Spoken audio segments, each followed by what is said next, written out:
Hollywood and the industry and the arts and all of that, we've focused so heavily on geopolitical texts, the writings of the elite. If you go back into the band.video archives in the last 2 years, you'll find many, many, many lectures from those writings that we've done. But today I wanted to return to something that I wrote my 2 books on, which is the influence of propaganda in film and literature. And what recently occurred was, as I'm sure many of you know, the 4th season of Stranger Things. Stranger Things is the wildly popular Netflix series, which took off 4 or 5 years ago, maybe 6 years ago, as a nostalgia piece harkening back to the 1980s. And what's interesting about the show isn't playing on nostalgia and all that kind of stuff. I mean, I think we're kind of getting bored with that. I mean, basically all movies. I mean, Jurassic Park just came out, and once again we have, basically just regurgitating the same plots, the same narratives, the same oddities. Once again, we have Jeff Goldblum. He's there doing the chaos mathematician shtick over and over and over. I mean, how many times do we have to see the same things in these big series? Well, what was interesting about Stranger Things wasn't so much all of the archetypal, repetitive 80s arcana, but the propaganda that they interjected into not just the whole series, but particularly seasons 3 and 4. So if you don't recall, just to kind of recap, the series takes place in a small Indiana town in the early 80s, in the midst of the Cold War. We have explicit references to the nuclear threat of the Cold War. And the plot centers around a secret program at a Department of Energy facility in this small town. What we find out is that the Department of Energy cover there is really a mind control, tapping into the next dimension, CERN type of thing. So it gets weirder and weirder as the series progresses. But initially, we have season 1 focusing explicitly on the MK Ultra programs. It even comes up in the series. It's explicitly mentioned when some of the characters start doing research into why these bizarre events are occurring in this town. We have missing children taking place in the 80s. And in season 1, just to summarize, I assume most people have seen it. I'm not going to go into too many details about the plot, but you have this figure who's sort of the handler to the children that he's experimenting on, and he's kind of a composite of maybe Timothy Leary or Dr. John C. Lilly or Jose Delgado. And for those that don't recall, those are prominent MK Ultra figures, doctors who were really involved in the program, perhaps even Dr. Ewan Cameron, who were directly involved in testing, experimenting on children, especially in the case of Dr. John C. Lilly. He mentions this in his book, Programming and Metaprogramming in the Human Biocomputer. And the idea was that if we could maybe kickstart evolution, if we could, even at the expense of abusing the youth, abusing children, or even giving them LSD in many cases, sort of spur on the next stage of human evolution. And I don't know for sure, but I speculate that this had to do with picking out, profiling high IQ children, particularly gifted children, and seeing if they were able to, kickstart or tap into the creative process of high IQ children or creatively gifted children, and then try to weaponize that. And quite a few TV shows have capitalized on this. And if you follow my work, you know that I've delved into the research of people like Dave McGowan, people like Douglas Valentine and his book, The Phoenix Program, where we covered the programs that the CIA had cooked up particularly during Vietnam, to create cannibal serial killers. This is a real thing. It's detailed in the Phoenix Program book. It was a real program. How extensive it was, we don't know. Likewise, other programs such as Dr. Thomas Nerut of the Navy had discussed in public interviews that the Navy had their own separate program where they sort of experimented with psychotics, perverts, psychos to sort of train them to become assassins and killers. Tom O'Neill has a recent book out that kind of hints at some of this, where he details it's called Chaos, where he connects Manson to various perhaps mind control type of programs. So we know a lot of this is going on. There are quite a few hard details that we can pin down in these programs, but as to who was in these programs, of course, that's up for debate. We don't know for sure. Some of the serial killers, for example, did have a role to play in certain mind control programs. Some of them were explicitly involved in MKUltra, like the Unabomber. We know that David Berkowitz, in his military time, that he did experiment with LSD, and that it did, quote, change his personality. But as to whether they were specifically part of mind control programs, the serial killers, that is, that's up for some speculation. But there are some details that suggest that, especially the timing of a lot of the serial killers being stationed in Vietnam and being given assassin type training. Now, back to Stranger Things, the reason this is relevant is because the show is explicitly playing upon the Stanford research projects, which dealt with tapping into and trying to weaponize occult practices. Remote viewing was one that, according to declassified documents of Project Stargate and others, seemed to have had the most degree of success. How far they took this, we don't know. And there's some other bizarre documents that the CIA declassified dealing with studies into meditation. How real that is, we don't know. Again, it's speculative, but it's odd that this show comes out and that it was so focused on the abuse and experimentation on young children, particularly the main character being the girl 11, who is, I think her name is significant. They're given numbers for names. She doesn't know her real name. And there's other, 10 other children in the program also given names as numbers. Now, 11 is significant. We could think of events like 9/11. And by season 4, the first child, who's the man, the young boy in the experiment, is sort of the nemesis that she has to square off against. But what's really relevant is that it's taking place in a spiritual world. So there's a spiritual world known as the Upside Down, where the government experimenters are trying to tap into, or they're trying to tap into this. And again, this is, it's fiction, it's highly speculative, but we do know that during the CIA's experimentation into the occult through Stanford research, through various mind control programs, we know about Colonel Michael Aquino being involved in writing the Army's psychological warfare doctrine, From Mind War to Psy War. He was also the founder of the Satanic sect known as the Temple of Set. We know that he was also involved in studying the UFO aerial phenomena, as well as studying elements of MKUltra. Again, to what degree he was involved in that is speculation. We don't know. But there is a clear connection here between the military, the Pentagon, the intelligence agencies studying the occult at a high level. And let's never forget the infamous Men Who Stare at Goats, right? The John Ronson text that was turned into a movie with Ewan McGregor, George Clooney, etc. And that movie is full of references to this kind of material, right? You have the all-seeing eye throughout the film. You have the attempt to tap into these higher dimensions and whatnot. A lot of LSD research. Now, it's not successful in the film, but it is referenced pretty significantly throughout the story. And that is playing on the 1st Earth Battalion. That is playing on General Stubblebine, who was part of that program, and his research. We're talking about Stranger Things, this weird synchronicity-filled show that sort of parallels to the Cold War that we're experiencing now in terms of a new Cold War. So the show, of course, hints and harkens back to 1983, 4, 5, 6, 7, around in this time period when the wall was about to fall. Supposedly the Cold War was coming to its end. And there were, persistent fears of nuclear threats, Chernobyl, right? The mutually assured destruction. At any moment, we're going to be nuked. Very parallel to what's going on right now with the proxy war going on in the Ukraine. Now, the show doesn't explicitly reference anything occultic until we get to seasons 3 and 4, where we bring in the serial killer narrative, which I'll get to that in a moment. But before we get to that, we have to point out that in season 1, the show initially revolves around Dungeons and Dragons, the role-playing game.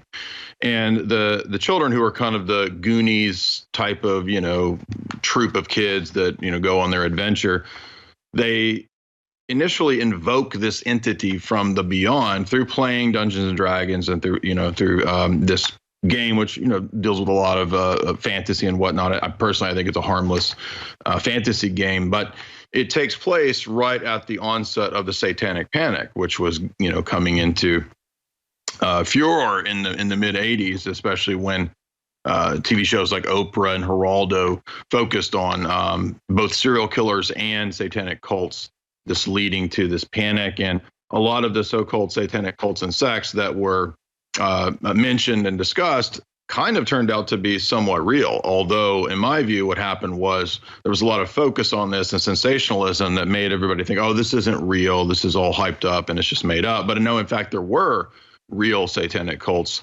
And some of the serial killers did have connections to the satanic. I mean, in fact, in Geraldo's famous series, I think he goes into discussing the serial killer Bobby Berdella.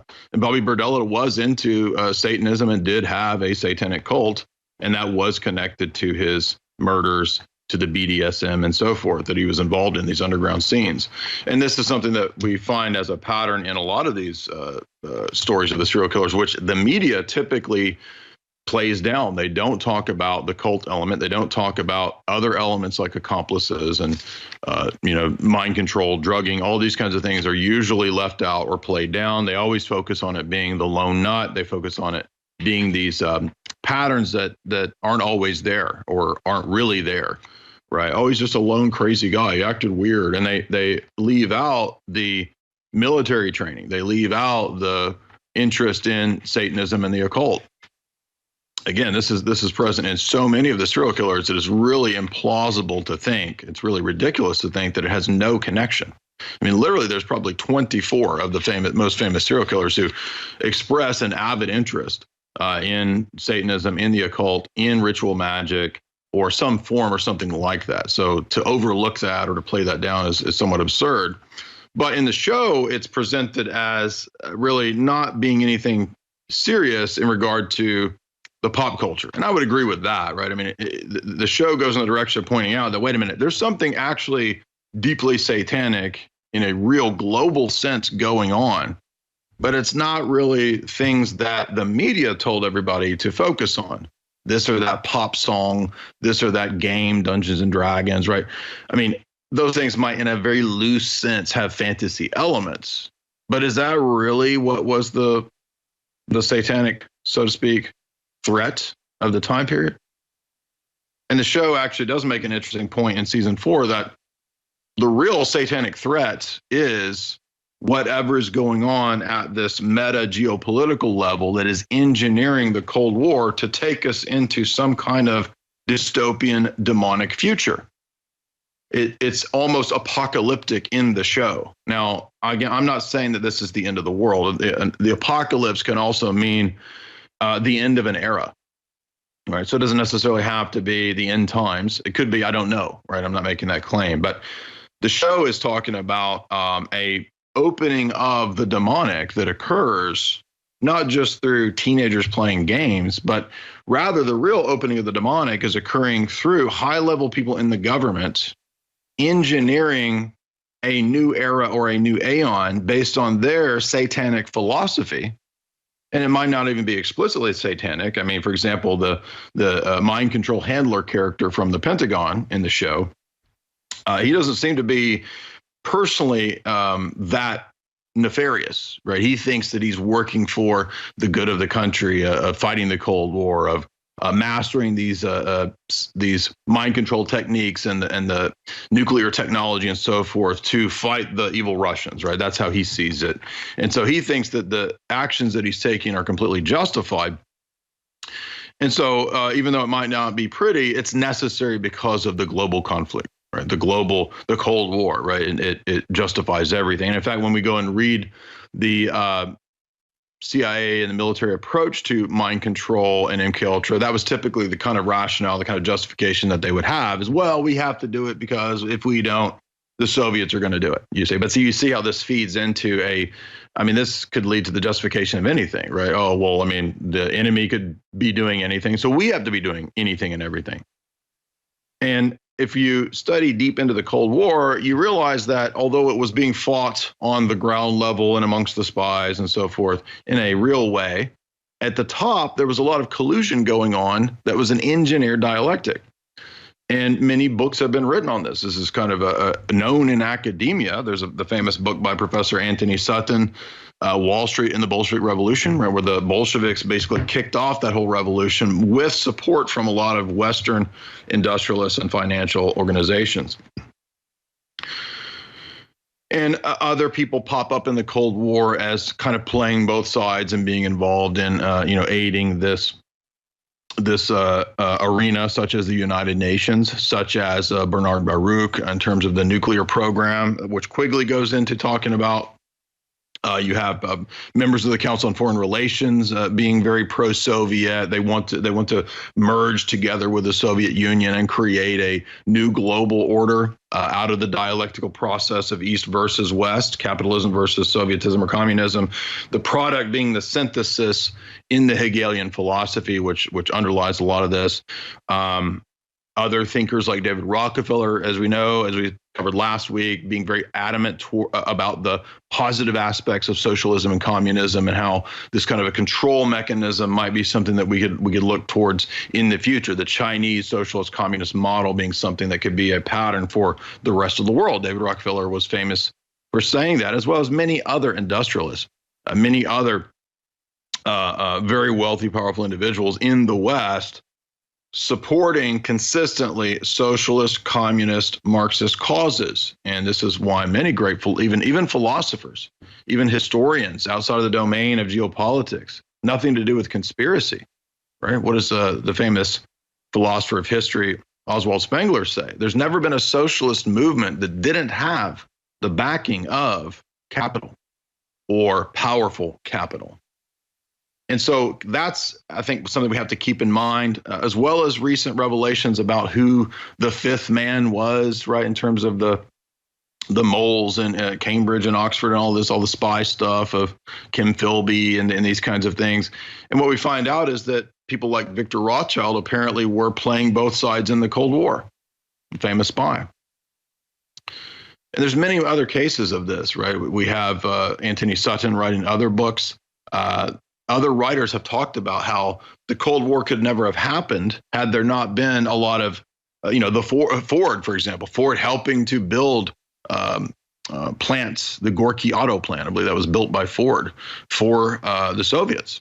So none of this could have occurred without the military-industrial complex basically supporting the industrialists, supporting and building up the dialectical opposition to the American West. Now, if these figures were actually patriotic Americans who believed in Western ideas or Western ideals, why would they have expended so much time and energy? By the way, I think there's whole books written on how Walmart was helped by a certain Western, very wealthy people set up in China. How could that have occurred if the people in the West, the rich people of the West, were really good, guys fighting for free markets and democracy? No, it's a game that's played out, you see. We're going to get back to Stranger Things in the next section. Don't go anywhere.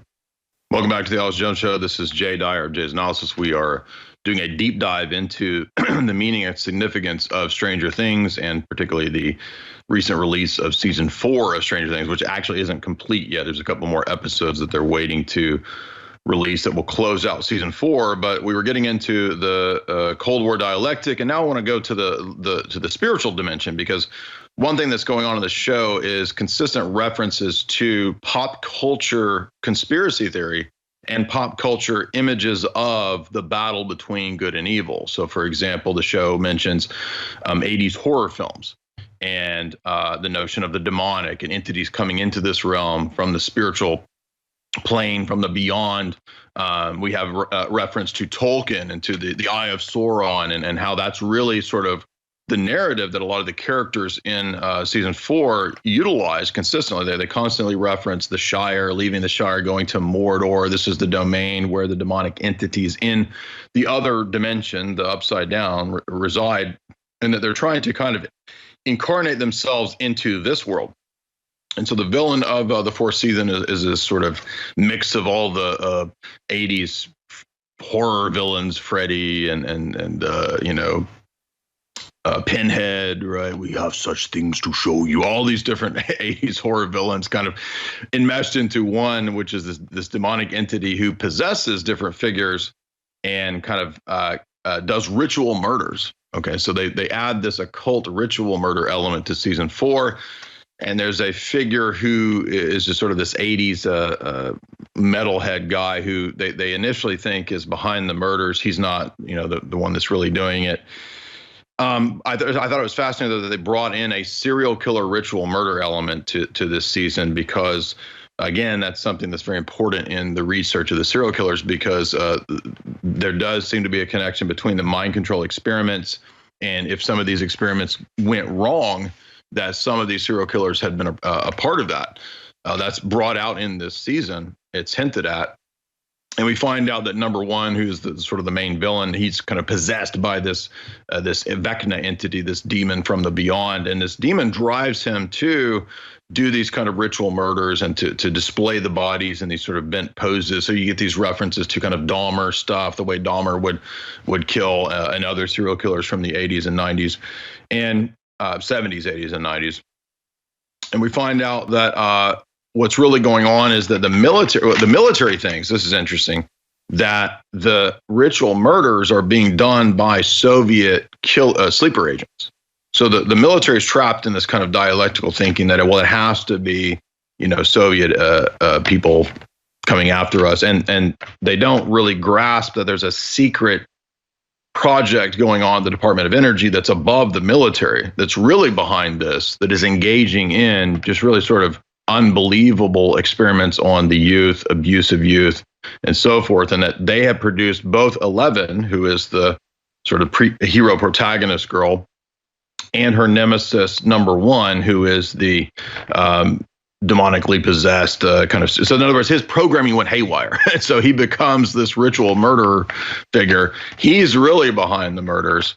And the show continually references where he is and where his domain is in both the spiritual sense and at the secret underground base. It's referenced as Mordor. I thought that was fascinating that you have all these Tolkien-esque references. There's references to things that are emerging right in the middle of the 80s. The internet becomes a big deal. The references are made to the beast, and that it is really the beast that is behind this dialectical battle of East versus West. We know that the cop character Hop, who's sort of the surrogate father to 11, he's been imprisoned in a Soviet gulag. So a large portion of the series is him escaping the Soviet gulags. But really, the main point here is that the actual battle that's going on is a spiritual battle, and the children, this Goonies, group here, they have tapped into what's really going on through the pop culture fiction that they're into. So, for example, there's a multiple references to John Carpenter's movies throughout the 80s. A lot of the characters have John Carpenter posters like The Thing hanging up. They're big fans of John Carpenter's movies. And so in season 4, we have a lot of references to the apocalypse, to the end, to this opening of the abyss, again, which is mentioned in the Apocalypse of Scripture. And the opening of this of the abyss, this sort of hell mouth, this portal, is what's going to allow this evil to be unleashed into our world, into our dimension. Again, very Sauron, very Mordorish here, because Sauron wants to incarnate. But the reason I find this fascinating is just that the children are more hip to what's going on by paying attention to the archetypes and the symbols in pop culture. And so if you don't know, John Carpenter, of course, has a famous trilogy known as the Apocalypse trilogy. And they're not directly connected. They're just 3 movies that he made, which are very apocalyptic in scope and in significance. So there's The Thing, there's Prince of Darkness, and there's In the Mouth of Madness. And they're worth mentioning because, again, I think they're kind of in the subtext of this season, as well as other things like Tolkien, Hellraiser, and Freddy, and so forth. And in the John Carpenter trilogy, you have in The Thing, of course, we have this off-world entity which is exiled from the heavens, from space, and crashes on our planet and becomes this entity that can take over in a Borg, invasion of the body snatchers way. The Thing, it perfectly mimics everything that we have. And if you go into depth analyzing The Thing, the original Thing came out during the outset of the Cold War as well. John Carpenter's The Thing also has a kind of a Cold War theme to it, because one of the characters is thought to be a Soviet, right? And there's a Soviet Western thing going on throughout, chess game that's going on with Kurt Russell and so forth throughout the whole narrative. In the trilogy Prince of Darkness, we have explicit references to a cult within the superstructure of the Roman Catholic Church, which is a kind of an inner Gnostic cult that is, if I recall, headed by Donald Pleasance.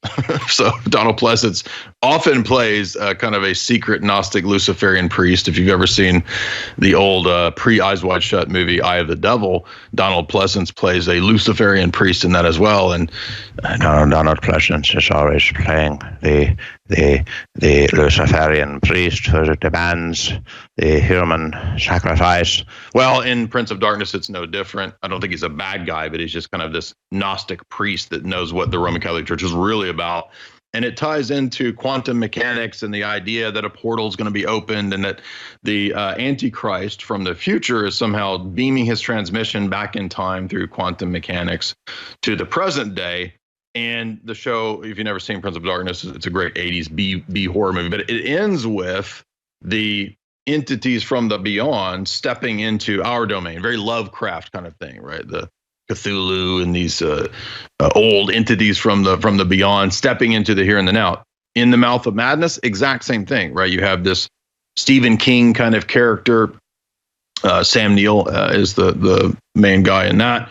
And he's a writer who has dissociative identity disorder and finds out that he's kind of possessed by this entity from another domain or another dimension, and it's very into the world, very apocalyptic. He becomes this sort of channel for Antichrist, or the spirit of the Antichrist, and he pens this novel, which he unbeknownst to him, kind of instantiates the end of the world.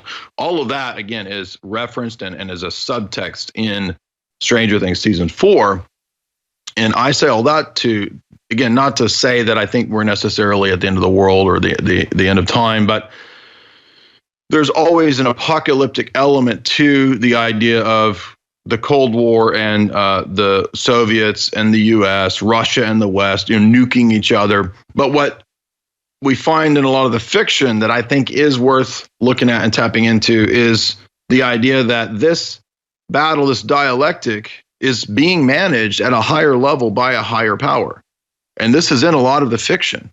If you've never seen the movie 2010, which is the sequel to the Kubrick Arthur C. Clarke 2001, Arthur C. Clarke was in the circles of the Luciferian elite. So he was writing into those novels what the real plans were, what they really believed. And if you go and watch 2010, you'll find out that the Soviet Western dialectic, the whole point of that was to produce this new aeon. And in 2010, it's an aeon that they explicitly call the children of light. It will be the period in which we enter into colonizing space, and it will result out of the clash, the dialectic, right, the nuclear war in 2001 that Star Child ignites, right? This leads to the new era of after a mass depopulation, we'll enter into this new era, right? If you watch The Watchmen, right, Alan Moore, the famous esoteric graphic novel writer, that was a situation that was engineered to massively depopulate the planet out of the Cold War, and then we enter into a new aeon of peace.